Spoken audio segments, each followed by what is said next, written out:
Você é uma pessoa que se sabota? Você acha assim que você começa a fazer uma coisa e do nada acontece sempre a mesma coisa e você não consegue fluir, não consegue avançar? Você sente medo ou às vezes você sabe que aquilo ali vai te fazer mal e você não sabe porque quando vê você já fez? Tudo isso tem uma explicação. Meu nome é Marcele Paganini, eu sou psicóloga e sexóloga e hoje eu vou apresentar do jeito que eu faço a psicoeducação aqui no meu consultório, ou seja, alguns pacientes meus já se sentaram aí no lugar onde você tá e eu nessa cadeirinha aqui mesmo faço os meus desenhos aqui no meu quadrinho. Primeiro eu quero deixar claro para você que esse termo autossabotagem, ele é um termo do senso comum, ele não é uma coisa que cientificamente a gente encontra, tá? Parece que é você que está fazendo, mas no geral às vezes é só estímulo-resposta, é só uma resposta ao ambiente, enfim. O fato é que o nosso cérebro ele é muito inteligente. Ele é inteligente para aprender e não para ficar lembrando.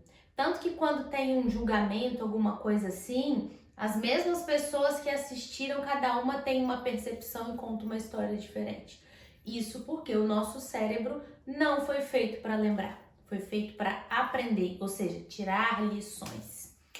Pois bem, comecei o vídeo falando, né, que se você sente que você se sabota, que parece que você não cresce, que você tem determinados tipos de reação.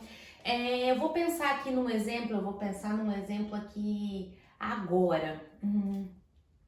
De uma pessoa que sempre que vai começar um projeto, acontece alguma coisa e o projeto não sai da cabeça ou do papel. Vamos colocar assim, tá? Vamos lá.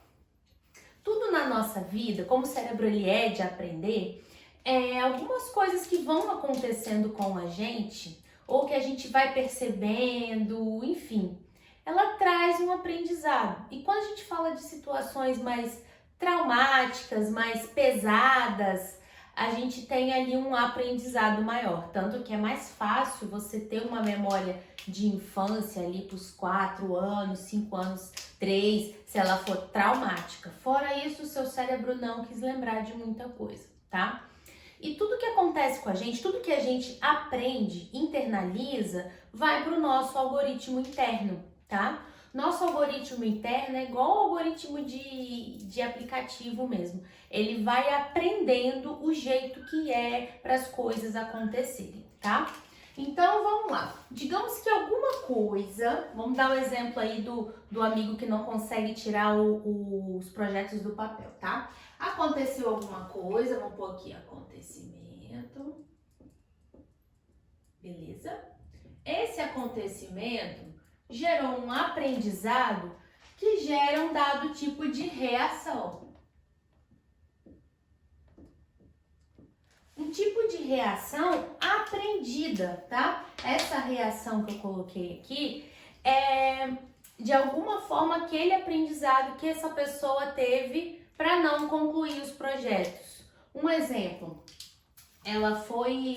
uma vez ela foi fazer um projeto de Lego e veio um primo dela e chutou o projeto. Ou então ela foi mostrar um desenho pro pai e pra mãe, o pai e a mãe foi lá e rasgou e falou que tava ridículo. Ou até mais velho, a pessoa foi fazer um lançamento na internet e foi rechaçado por isso. Já aconteceu comigo?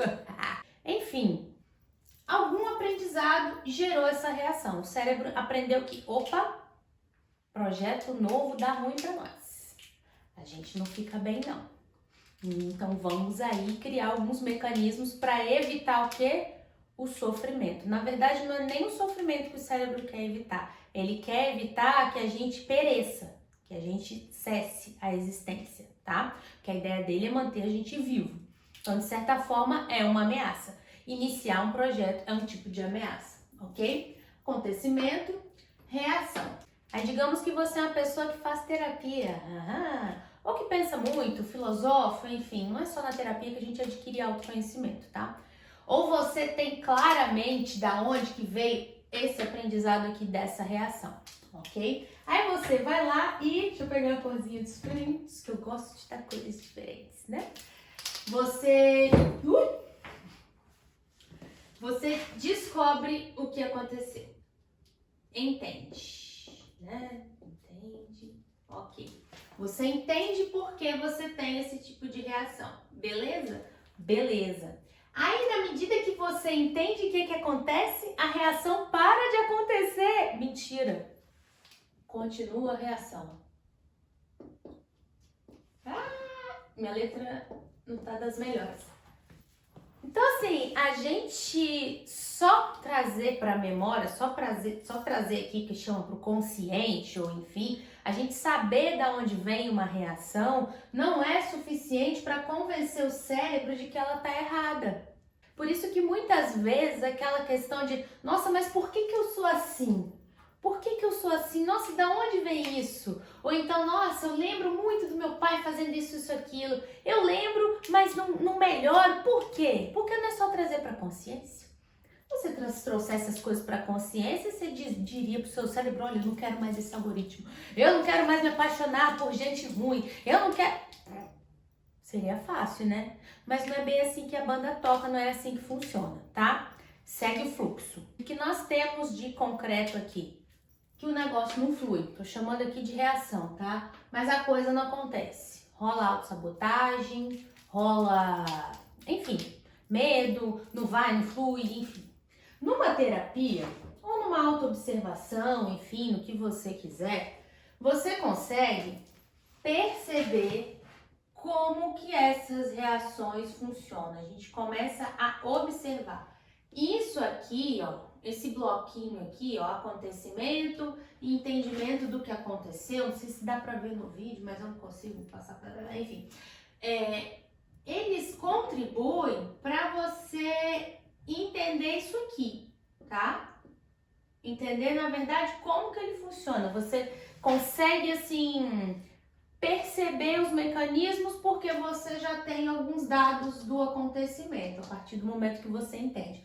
Porém, o entender, ele é totalmente descartável, tá? Porque tem coisa, aliás, muita coisa na nossa vida, a gente nunca vai saber de onde veio. A gente nunca vai saber por que aquilo ali aconteceu, tá? Então, muitas vezes, o porquê pouco importa. Então, aqui na terapia, principalmente... gente, esqueci de falar, eu trabalho em terapia cognitiva comportamental, tá?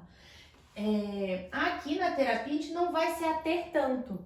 Se rolar, ótimo. Se não, eu não vou deitar você ali no sofá, fazer botar um pêndulo na sua frente para ver se você lembra, se você vai lá naquela memória e no passado não muda. Mas o presente, ele é possível a gente aprender coisa nova, tá? E como é que eu faço para ensinar uma nova reação para o meu cérebro? Aí que tá o pulo do gato.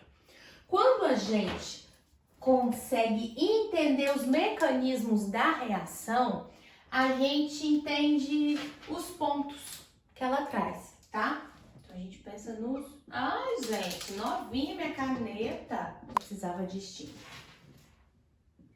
Os pontos, tá?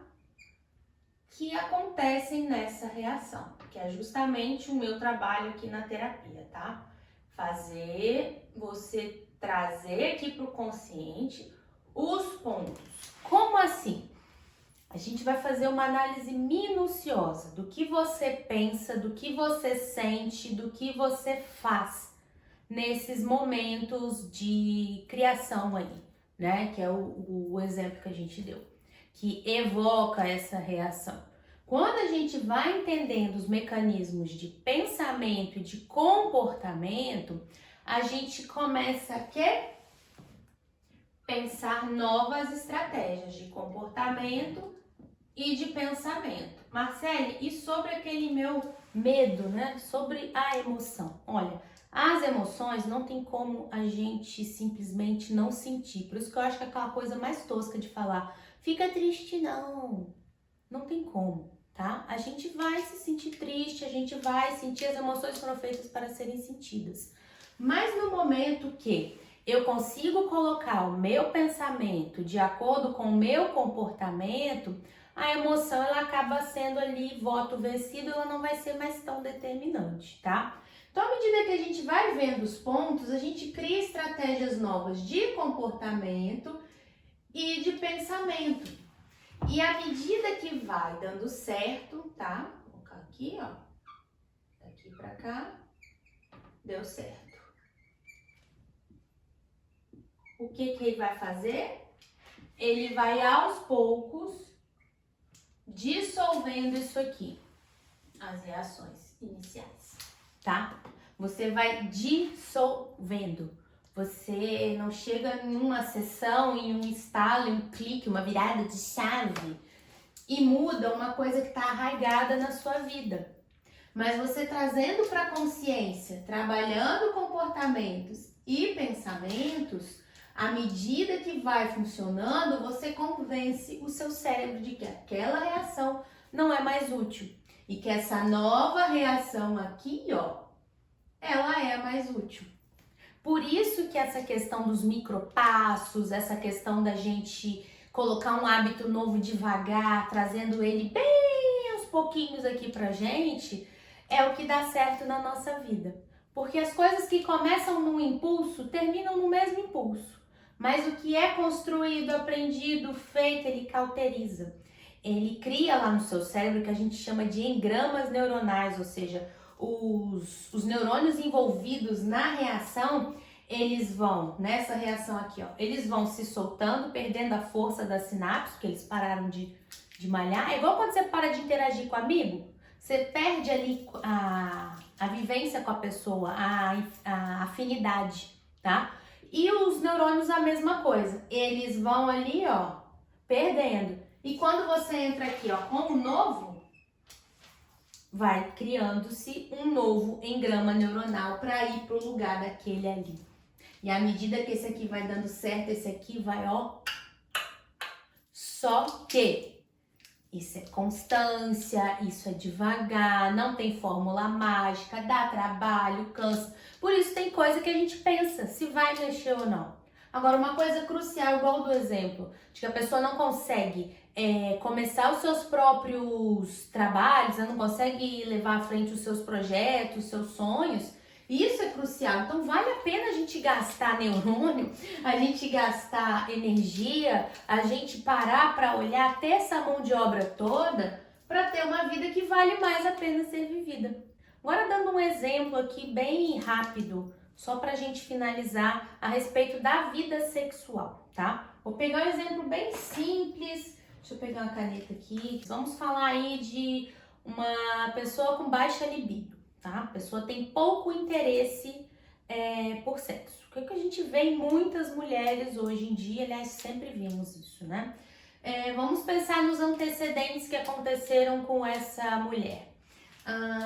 Digamos que aqui, nesse acontecimento, foi um ensinamento da família dela de que ela tem que se dar o respeito e que sexo é coisa feia, tá?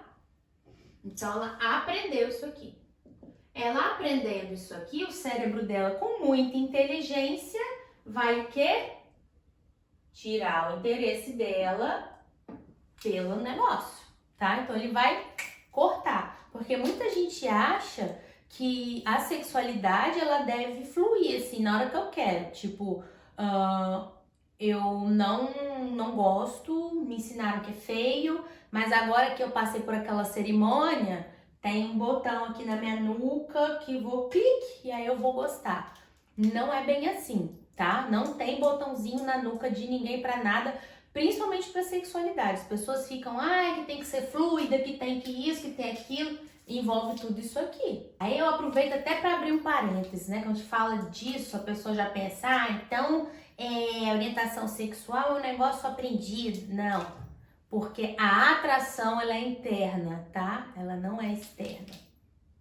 É diferente de atrair-se por alguém de determinado gênero, de determinado...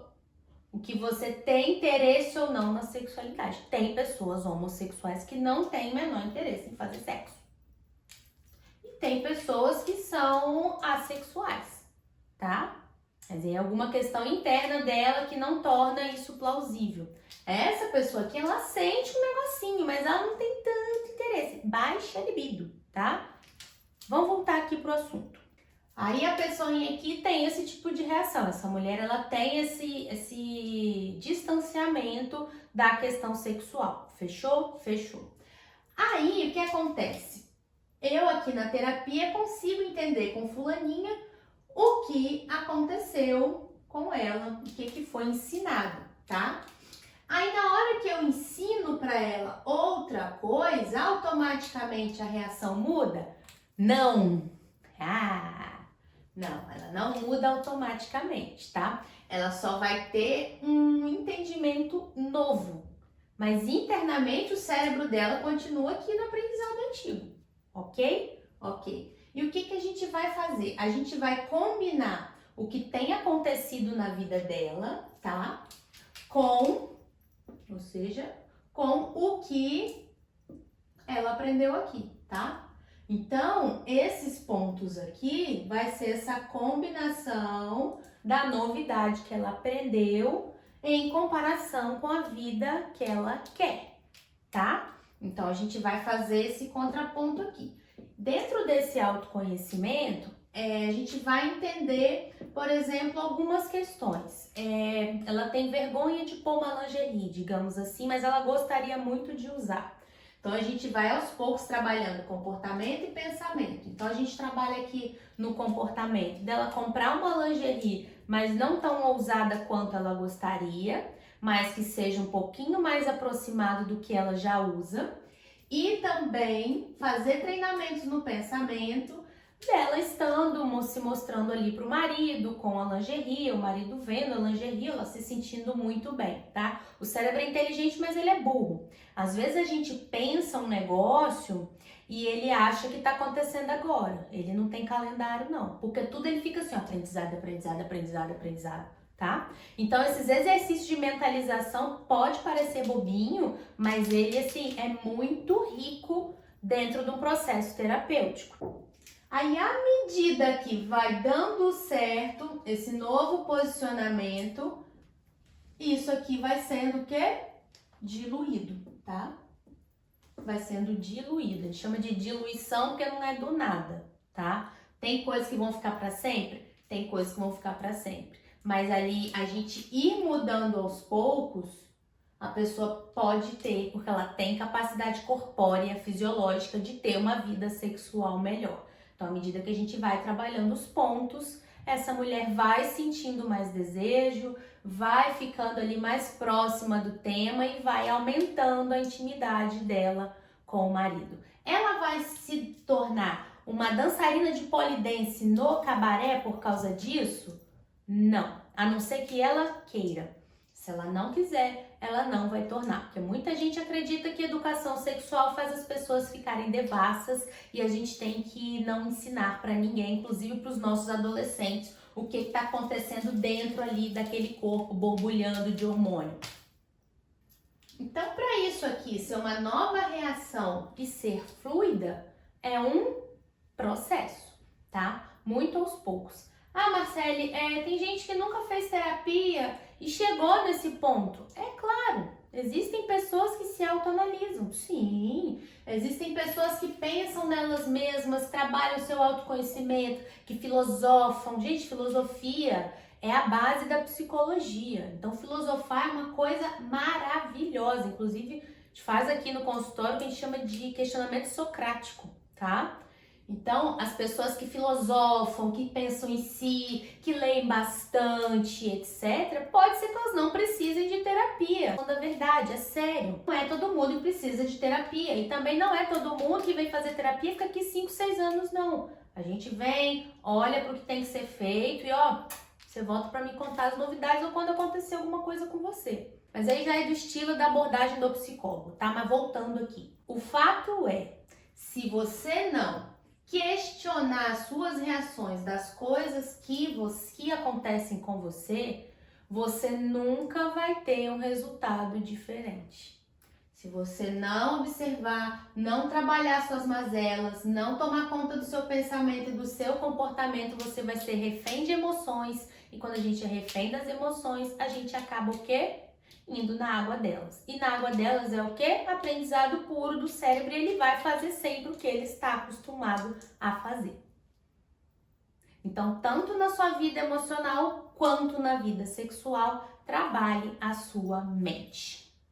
E se você quer mais conteúdos como esse, me segue, clica em sininho, compartilha aquela coisa toda, faz um comentário lá para falar que você assistiu até o final, porque às vezes eu me sinto um papagaio fazendo um monólogo aqui. Se você quiser fazer parte do meu grupo fechado lá no Hotmart, no meu Instagram, nas minhas principais redes sociais, você vai encontrar os caminhos das pedras para poder conversar mais diretamente comigo, tá bom? Eu demoro a responder às vezes, mas eu respondo todo mundo, ok? Muito obrigada por ter assistido até aqui. Um beijo e até o próximo vídeo. Tchau, tchau!